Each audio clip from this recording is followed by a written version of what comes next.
6 characteristics of a godly giver. Ladies and gentlemen, it is quite interesting to note that Eli Manning, son of Archie Manning, brother of Peyton Manning, just this past week has found himself inside of the news. What amazes me is not that he's inside of the news, but what amazes me is why he's in the news. He is in the news due to the fact that in spite of him being the star quarterback of the New York Giants inside of the NFL, his coach has decided to go in a different direction. This particular news sent shockwaves throughout the entire National Football League. It sent shockwaves throughout the entire world for those of us who happen to be football lovers. What amazes me is not that he is benched, but what amazes me, ladies and gentlemen, is that Eli Manning used to be the man. He was so much the man that it is quite interesting to note in 2004, he proved himself to be the very first pick in the NFL draft out of Ole Miss. He was chosen for the purpose of going to the San Diego Chargers, but immediately after he went to the Chargers, a few picks later, he was traded to the New York Giants. He's the man not just because he proved himself to be the #1 pick in 2004 inside of the NFL, but he's the man because over the span of a 13-year NFL career, he's a 2-time Super Bowl champion. He's a 2-time Super Bowl MVP. He's a 4-time NFL Pro Bowler over the span of a 13-year NFL career. It is quite interesting to note that he has over 50,000 yards in passing and over 300 touchdowns, making him not just the man, but he was that man. But in spite of all that he's done in the span of his NFL career, his head coach has now made a decision that your time is up. His head coach has now made the decision, I thank you for everything that you did in the past, but what you are doing right now is not going to cut it for the direction that I'm driving this team. It is quite interesting to note that so many commentators discussed, debated, and dialogue as to whether or not the New York Giants were handling this situation properly. They didn't just discuss, debate, and dialogue amongst themselves, but all throughout the NFL, several of the players, some who played with Eli Manning, some who did not play with Eli Manning, began to weigh in on this situation. Plaxico Burress said they did my boy dirty. It was not just Plaxico Burress who spoke out, Michael Strahan spoke out. It was not just Michael Strahan who spoke out, Tom Brady spoke out. It was not just Tom Brady who spoke out, Phillip Rivers spoke out. And when they finished speaking out, the commentators then left the players of the NFL and went straight to the source or straight to the horse's mouth. They finally got a chance to interview Eli Manning, and during this interview, they asked him the question, how does it feel to once upon a time be the man and now you are not the man? How does it feel to once upon a time be the starter and now you are not the starter? After all you've done for the franchise, they decided to go in a different direction. And his response, ladies and gentlemen, with tears welling up inside of his eyes. Ever seen a grown man cry? With tears inside of his eyes, he said, I'd be lying if I said it didn't hurt. He said, I'd be lying if I acted as if it did not bother me. He says, but allow me to pause to tell somebody, in spite of my own hurt, I choose to be unselfish. And so although I don't agree with the decision, and although I don't like the decision, I respect what the coach has chosen to do. And if I got to sit on the bench, I vow to be the best teammate that I possibly can. Ladies and gentlemen, you know you are unselfish when you don't have to be the center of attention for the program to go forward. I'm going to say it again. You know you are unselfish when you don't have to be the center of attention for the organization to move forward. And the problem with many of us inside of the church is that many of us are not unselfish, but many of us are selfish. How do I know that we are selfish? We always want to be the center of attention. You think that if I don't usher, ain't nobody usher today.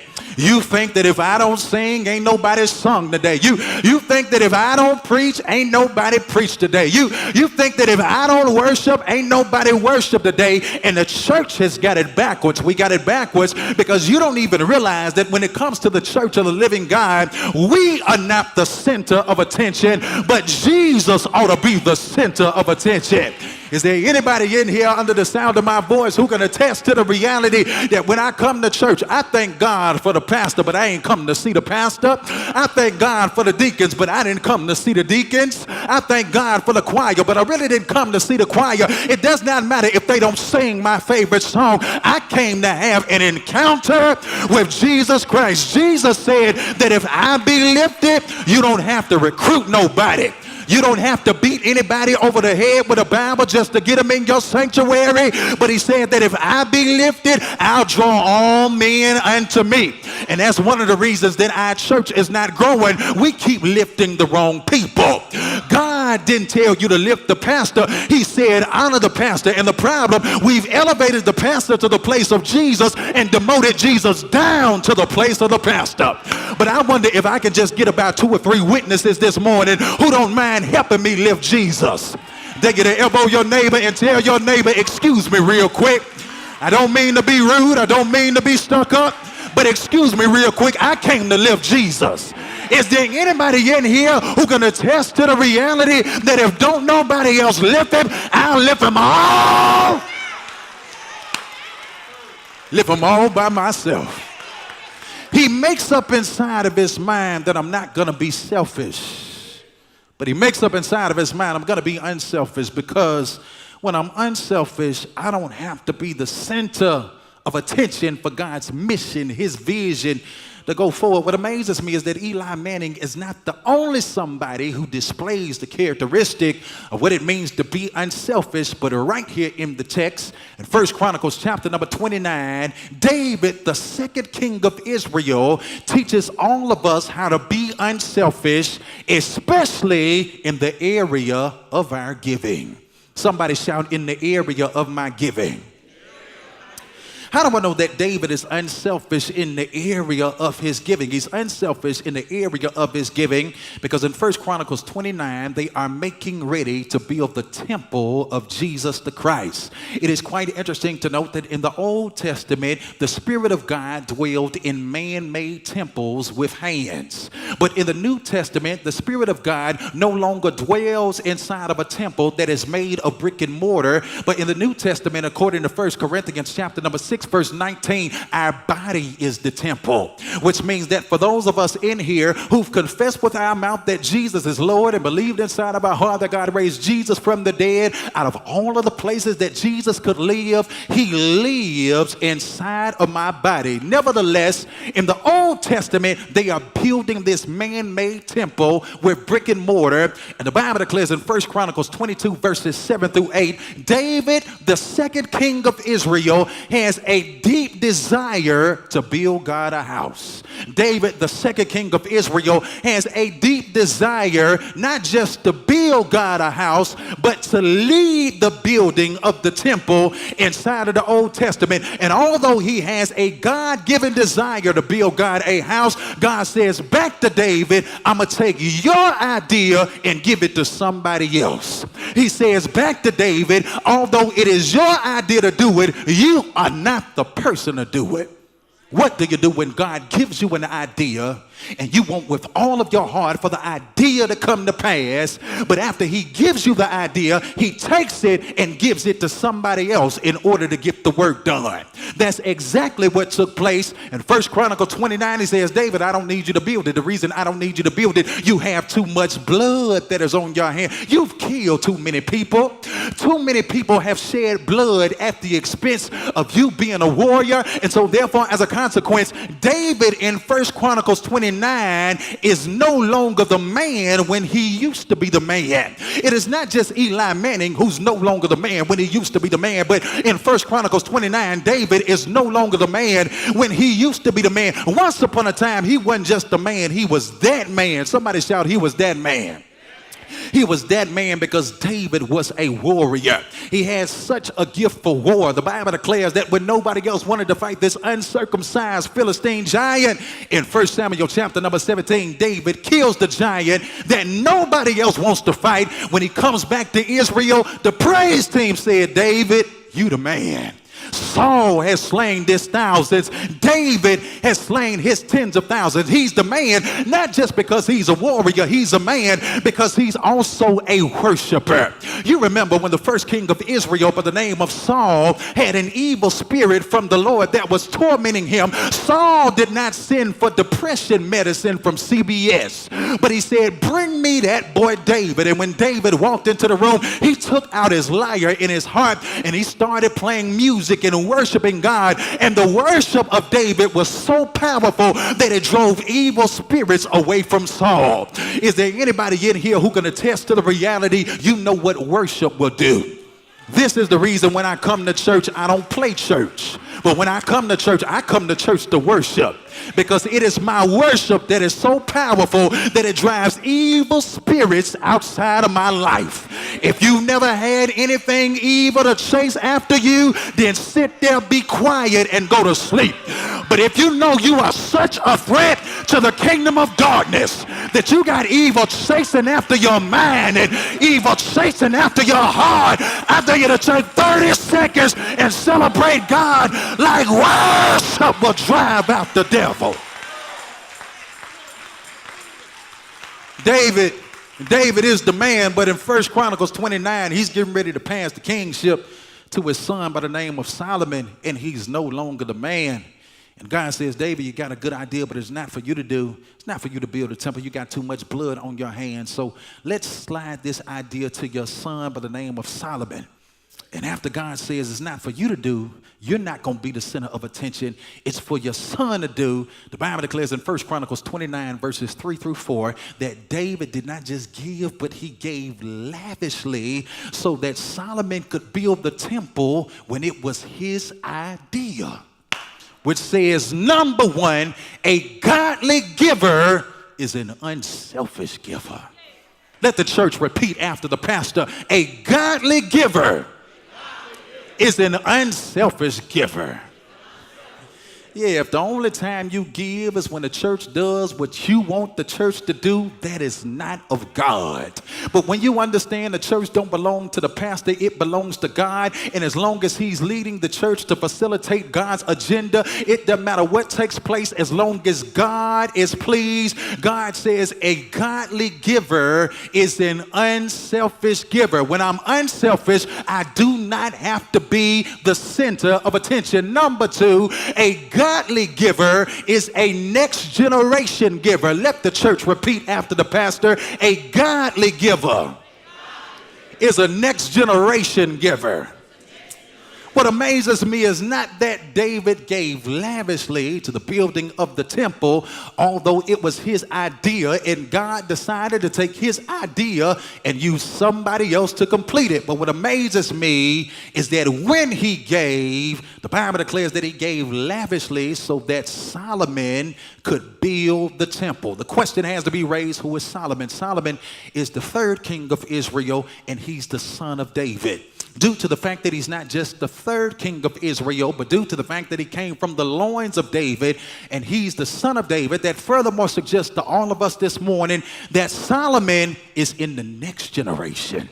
I'm going to say it again. Solomon is in the next generation. So when David gives to the building of the temple, he makes up inside of his mind, according to Proverbs 13, verse number 22, that a good man leaves an inheritance to his children's children, which says that my gift ought to be so impactful that it impacts 2 generations down the line. If what we give only impacts the current generation, we have not given right. But God says, I'm going to use this generation to pack 2 generations generations down the line, because a godly giver is a next generation. David did not give to a church. He gave through a church that he might be able to see the next generation move forward. And have you not considered that our vision is not a building, but our vision dictates the kind of building that we need? And the only reason that we are pursuing Star Plaza is that we might be a blessing to the next generation.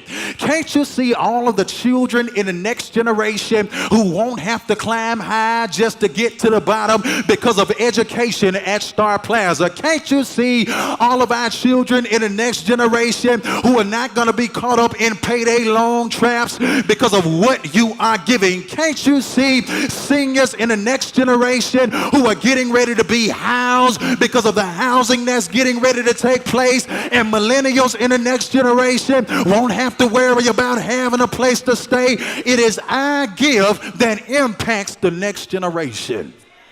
A godly giver is a next generation giver. Number 3, a godly giver is a motivational giver. Let the church repeat after the pastor. A godly giver is a motivational giver. Yeah, a godly giver doesn't speak against the vision. I don't know why I keep talking about giving. You gonna do it? I ain't gonna do it. Do it for the vine. I ain't gonna do it. Yeah, a godly giver is a motivational giver. This right here is getting ready to blow your mind. What amazes me is not that David gave in 1 Chronicles 29, but David, contrary to what many of us have been taught, announced his gift to the congregation. You've been taught, don't tell nobody what you're giving. That's between you and God.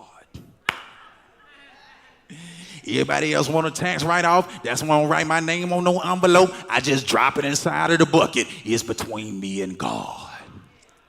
But isn't it amazing that David did not just give, but he announced his gift. Notice what he says, 1 Chronicles 29, verses 6 through 9. He announced this gift of 112 tons of gold. He says, this is what I'm giving.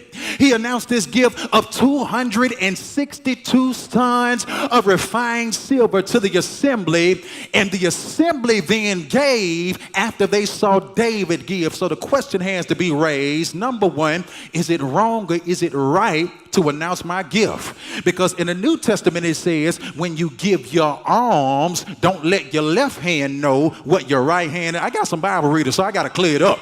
I got to make it right, because he's saying, Pastor Beavers, I ain't never heard this before. In the New Testament it says, when you give your alms, don't let your left hand know what your right hand doing. But guess what? Giving to the temple is not the same thing as giving alms. When you give alms, you are helping poor people. So the reason I don't want you to announce it, because it's one thing to help the poor and embarrass them at the same time when you help them, letting everybody know, I did this for you. I did this for you. I did this for you. But this ain't the giving of alms. This is the giving to the temple. And David announced this gift not so he could show everybody, look what I gave, but he announced this gift as the leader to let the congregation know, I'm not going to ask you to do something I ain't willing to do myself. I wish somebody could hear what I'm saying. So this morning, if you would oblige me, I want to announce my gift. I want to announce my gift this morning. I want to announce that in spite of me being the pastor of New Rising Star Church, your pastor is going to continue to tithe, and your pastor is going to continue to give a $96 offering one time per month above his tithe, because I'm not asking you to get involved in something I'm not involved in myself. Now, many of you looking at me crazy, you supposed to do it because you the pastor. Let me teach it where somebody can reach it. Can I put it on your level? Your pastor, who has 7 kids, 1 on the way, is still going to tithe. Your pastor, who has 7 kids, 1 on the way, is still going to give a $96 offering above his tithe one time per month with 8 mouths to feed. Yes, I got bills to pay, but I'm still going to give. Yes, I got some stuff I want to do, but I'm still going to give. Yes, I got money I want to spend in other places, but I'm still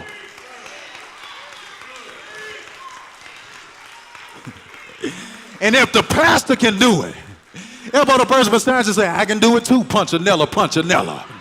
Yeah, I got folk to feed too, but I can do it too, Punchinella, Punchinella. I got some stuff I need to be doing too. Christmas shopping right around the corner, but I'm not going to eat my seed. I'm going to sow it into the house of God.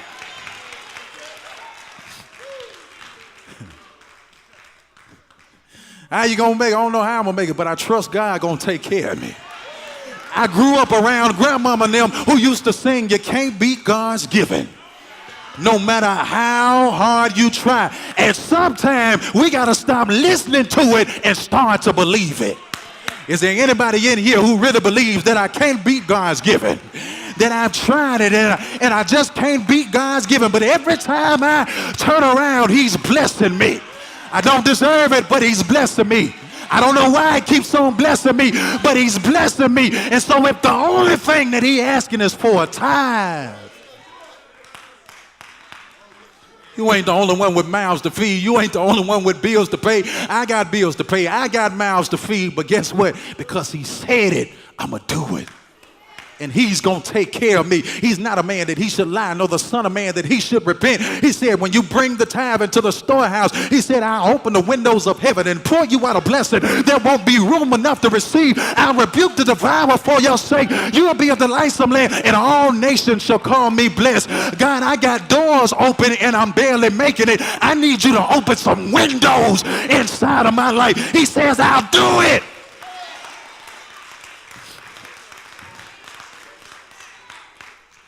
I announce my gift not to say to everybody, look what I'm doing. But a godly giver is a motivational giver. And if you made up in your mind you ain't going to do it for the vine, don't hinder nobody else. Somebody going to call you, what you think about what he said? It ain't about what you think.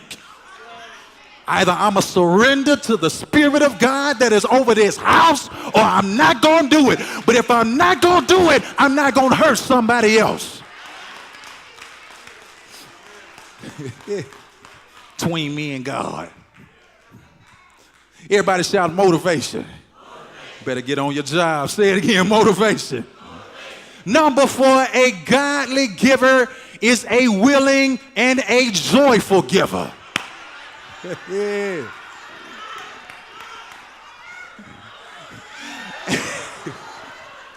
Everybody repeat after me. A godly giver is a willing and a joyful giver. When I was preparing for this message, I ran across YouTube sensation. Y'all know I'm a fool. I'm a fool. I already know I'm a fool. I ran across YouTube sensation by the name of Brother Jones. Everybody say Brother Jones. He lives on the continent of Africa, and he has over 1 million hits on YouTube because when he's in church, every time they get ready to give, he does not cringe when they pass around the offering bucket. But every time they get ready to give, he takes out his gift and he starts dancing.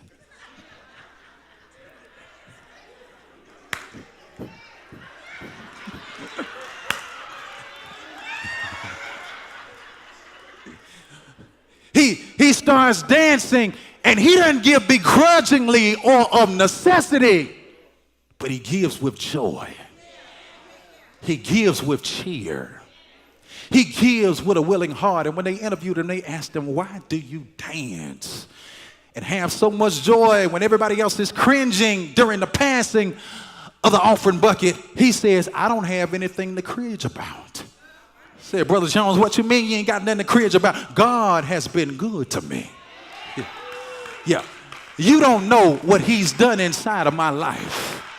I could be the other person holding the bucket, but I'd rather be putting some in the bucket than the one holding the bucket in need. And because God has given me something to put in, it could have been the other way. I could have been on the other side. But when I look back over my life, And I see what God has done inside of my life. You ain't got to beg me to give. You don't have to pump me to give. You don't have to prime me to give. But I do it willingly and I do it with joy. Somebody shout with joy.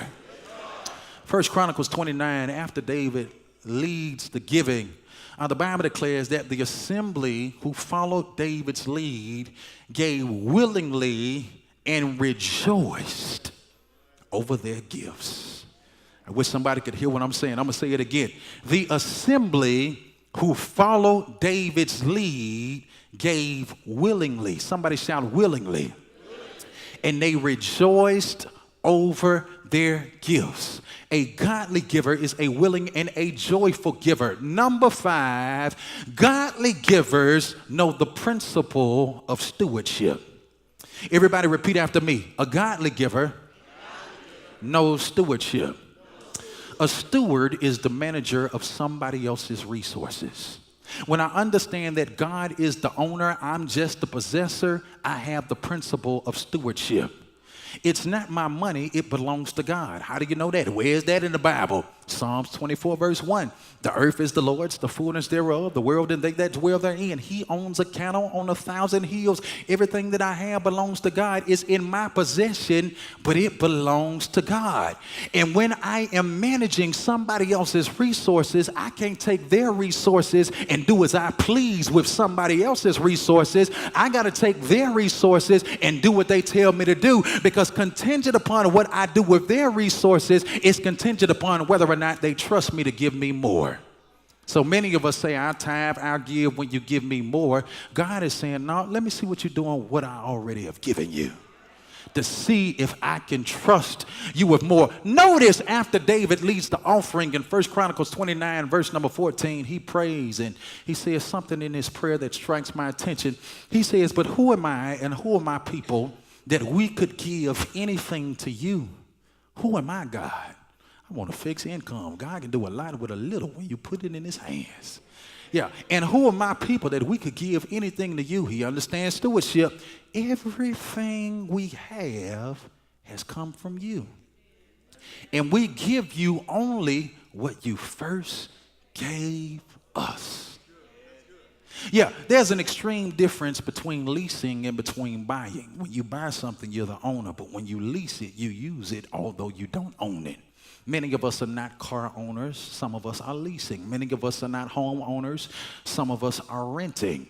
So guess what? If I'm leasing or I'm renting, I can't take my home and do as I please because it don't belong to me. This is why somebody comes to check that house one time per month to make sure that you are managing their resources correctly. If I'm leasing a car, I can't take the car and not get the oil change. They're going to hit you with a fine. Don't get that oil change if you don't want to get it changed. They're going to hit you with a fine. And you ain't going to like it because I can't take somebody else's resources and do as I please. A godly giver knows stewardship. Last but not least, a godly giver seizes temporary moments to make an eternal impact. Everybody repeat after me. A godly giver seizes temporary moments to make an eternal impact. When you understand that life is short, when you understand that our days are numbered, we don't have time to play around. When you understand that life is but a vapor, it is here one minute, it is gone the next. Do you not read AL.com? Do you not still read the newspaper? Every day, folk are getting killed. It's folk dying today who ain't never died before. I mean, ain't never died before. Ain't it? When you understand how short life is, you got to make up inside of your mind, I got to seize this temporary moment to make an eternal impact. What are they going to say about my dash when I'm gone? Did I really make an impact on earth? And when I give, not as if giving is a one-time event, but giving is a lifestyle. I am doing my part to make an eternal impact on earth, not when I give to a church, but when I give through a church. Notice what David says. He's still praying in 1 Chronicles 29, verse number 15. He says, we are here only for a moment, visitors and strangers in the land as our ancestors were before us. And then he says, our days on earth are like a passing shadow, gone so soon without a trace. He says, I'm an unselfish giver. God took the idea he gave me, gave it to somebody else to execute it, but I still gave to it. I'm a next generation giver. Gave to the next generation. His son led the building of the temple. I'm a motivational giver.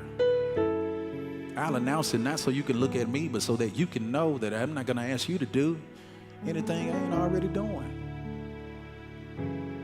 Yeah, I'm a motivational giver. I'm a joyful and a willing giver. You ain't got to twist my arm.